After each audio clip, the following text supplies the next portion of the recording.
cold. My heart was as cold as the icy wind that skated through my hair. It was the only time I felt alive. Outside, walking, watching all but paying attention to none. Moments like these were few and far between. There was a purity about the night air, and a stillness, as if everything had a meaning, a purpose. My purpose, however, was not to be shown in the light. It was to disguise myself into obscurity, away from life and to be one with death. So mothers, fathers, I have to ask you, no. I have to plead with you. Don't tell your children the monsters aren't real. Because I tell you, the monsters are real. And they look just like you. I remember coming home from one of my walks. I always come home in the end. When I close the door behind me, a weight is lifted that has laid heavy on my soul for so long. But not soon after it returns. Gradually I feel the need to kill again. An endless cycle of death, round and round and round until he would sever the tie. The man who knew so much about me, but I so little of him.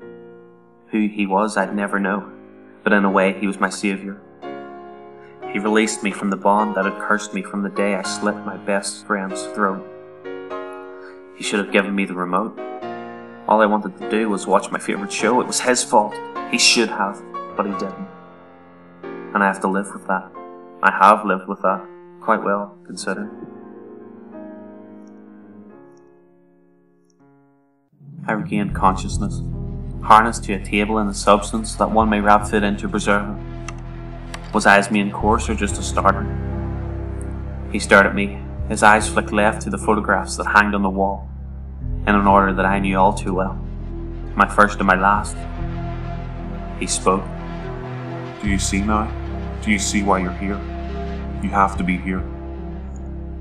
His body leant over mine and he cut my cheek with a blade, instruments of his trade. He placed the blood that he removed in between two rectangular sheets of glass. He held it to the light and stared. Don't worry. You'll never be alone, not where you're going. You'll be with people just like you.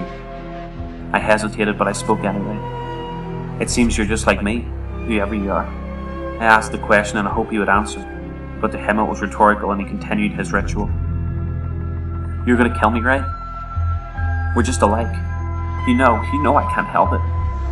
I have no control, you understand, right? I do. I understand the feeling all too well. But what you could do, I could never do. Children? You dismembered children? What was he looking for? Remorse? Maybe a hint that I'm sorry? Oh, if I could take it all back, I said.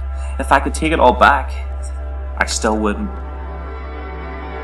There was no point in lying. I knew I was here for the long run, and the inevitable wasn't far off. If I kept him talking, if I delayed that final moment, maybe he would reconsider, but I was grasping at straws.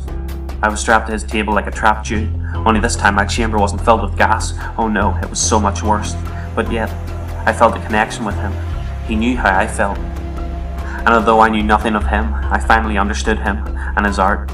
If I could love, I'd love him. I looked at him and I spoke my final words. The thing about monsters being real is there's always a bigger one. And maybe you can outrun them, but you can never outrun your own monster.